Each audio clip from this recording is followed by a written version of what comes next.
আপনি আরবিটা পড়বেন আর অর্থটা মনে করবেন, কারণ আমাদের মন খুবই শক্তিশালী। এখানেও সম্ভাবনা থাকে যে মন অন্য চিন্তা করবে, কিন্তু সম্ভাবনাটা কম, কারণ মনের খুব ছোট্ট একটা অংশ আরবি পড়ায় ব্যস্ত থাকবে।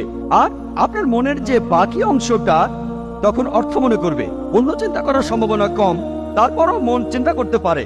মনের এই চিন্তা দূর করার জন্য আপনি আরবিতে আয়াতগুলো পড়বেন আর সেগুলোর অর্থ মনে করবেন।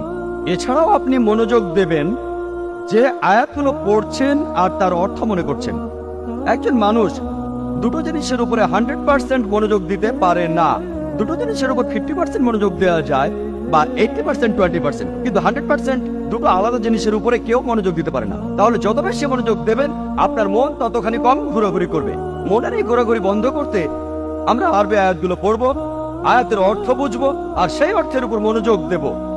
তাহলে ইনশাআল্লাহ আমাদের মন ঘোরাঘুরি করবে না।